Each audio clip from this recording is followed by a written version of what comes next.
Assalamualaikum warahmatullahi wabarakatuh. Perkenalkan, nama saya Dwi Mudawati, NPM 1704100123. Saya dari jurusan S1 Perbankan Syariah, Fakultas Ekonomi dan Bisnis Islam, IAIN Metro. Di sini saya akan menjelaskan mengenai manajemen resiko Bank Umum Syariah, manajemen pendanaan Bank Umum Syariah, dan manajemen pembiayaan Bank Umum Syariah. Yang pertama, saya akan menjelaskan mengenai manajemen resiko Bank Umum Syariah.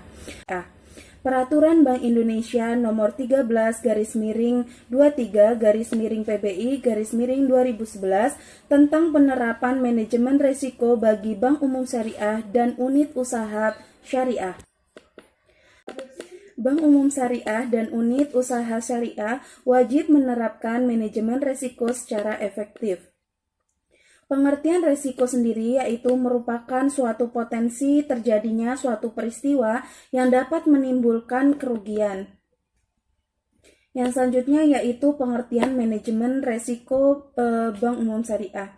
Manajemen resiko sendiri yaitu merupakan serangkaian prosedur yang digunakan bank untuk mengidentifikasi, mengatur, memantau, dan mengendalikan resiko yang timbul dari kegiatan bank tersebut. Jenis resiko perbankan syariah sendiri yaitu ada 10. Yang pertama yaitu resiko kredit, resiko pasar, resiko likuiditas, resiko operasional, resiko hukum, resiko reputasi, resiko strategi, resiko kepatuhan, resiko investasi, dan resiko tingkat pengembalian.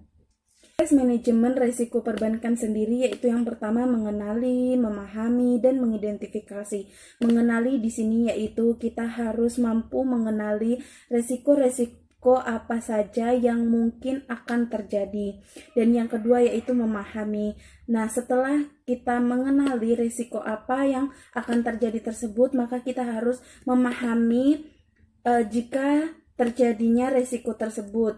Dan yang selanjutnya kita mengidentifikasi dan kita harus pandai bagaimana mengidentifikasi resiko-resiko yang kemungkinan timbul atau yang sudah terjadi tersebut agar kita mampu meminimalisir terjadinya resiko tersebut. Materi yang kedua yaitu manajemen pendanaan Bank Umum Syariah. Pengertian manajemen pendanaan bank syariah yaitu upaya pengelolaan atau penghimpunan dana masyarakat ke dalam bank dan mengalokasikan dana tersebut bagi kepentingan bank itu sendiri dan masyarakat. Sumber-sumber dana bank sendiri yaitu yang pertama yaitu modal sendiri, yang kedua pihak ketiga. Nah, modal sendiri itu yaitu meliputi modal tabungan bank tersebut dan dari sedekah, infak, dan lain sebagainya. Dan sedangkan modal pihak ketiga tersebut yaitu berasal dari investor, pinjaman dari bank lain.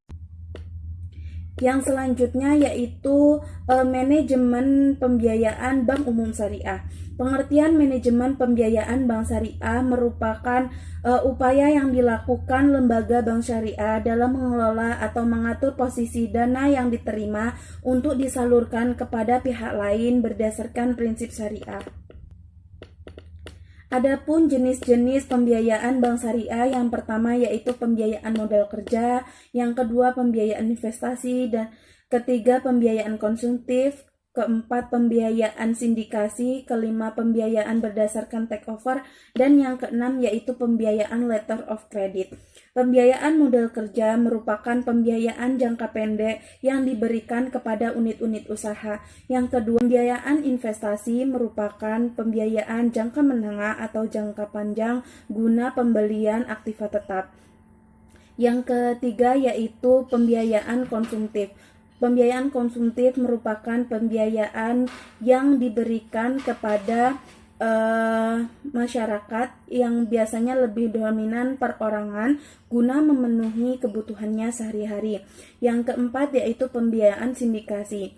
Pembiayaan sindikasi merupakan pembiayaan yang diberikan guna perusahaan untuk mengakuisisi perusahaan lain atau pembelian unit usaha.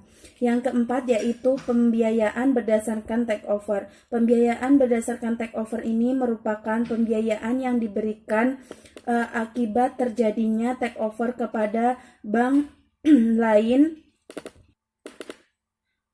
atau bank non-syariah yang dilakukan bank syariah karena permintaan dari nasabah.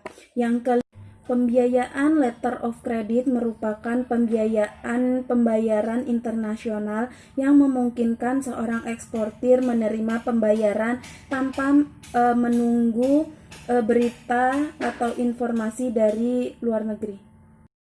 Sekian dari saya, terima kasih. Wassalamualaikum warahmatullahi wabarakatuh.